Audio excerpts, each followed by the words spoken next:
पत्रकार असल्याचं सांगत पोलीस उपनिरीक्षकांना शिवीगाळ केल्याची घटना सोलापुरात घडली आहे। गुन्हा दाखल झाल्याप्रकरणी एकाला ताब्यात घेण्यासाठी त्याच्या घरी गेले असता महिला पोलीस उपनिरीक्षकांवर चाकू घेऊन धावा केल्याप्रकरणी 3 महिलांसह 4 विरुद्ध सदर बाजार पोलीस ठाण्यामध्ये गुन्हा दाखल करण्यात आलाय। सदर बाजार पोलीस ठाण्यातील पोलीस उपनिरीक्षक संजीवनी संगेश भट्टे या सोमवारी सकाळी 11:15 वाजता शिवाजीनगर मोदीखाना येथील संबंधित पत्त्यावर गुन्हा दाखल झालेल्या हफीज शेख याच्या घरी गेल्या। तेव्हा घरातील महिलांनी तुम्ही हफीज शेख यांना का शोधताय असा प्रश्न केला। तुमची हिम्मतच कशी झाली आमच्या घरी यायची? मी पत्रकार आहे, तुम्हाला माहित नाही काय?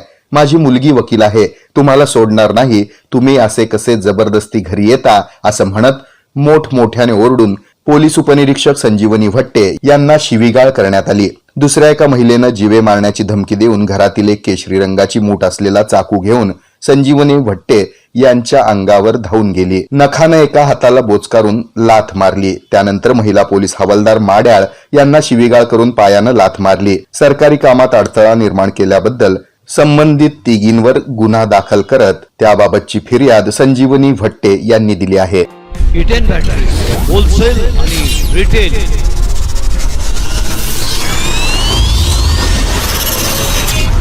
सोलापूरकरांनो, आता अशी इन्व्हर्टर टेब्युलर बॅटरी आपल्या घरी बसवा जी किमान 8 वर्षे टिकेल।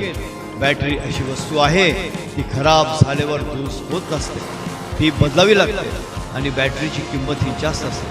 इटेन ही ॲडव्हान्स्ड टेक्नॉलॉजी वापरून बनवलेली बॅटरी आहे। तिचं आयुष्यही जास्त आहे, तिचं आयुष्य किमान 8 वर्ष मिळेल। इटेन या एकमेव बॅटरीला 4 वर्ष रिप्लेसमेंट, पुढील 4 वर्ष पुरवठा वॉरंटी आहे। जितकी जास्त वॉरंटी तितकी काळ टिकते। आम्ही या व्यवसायात 23 वर्षांपासून आहोत। आम्ही विकलेल्या अनेक बॅटरीज 8 ते 13 वर्ष चालल्या आहेत। आमचा पत्ता 688 दक्षिण कसबा चौपाड बालाजी मंदिरच्या मागे। Mobile number 9422069391।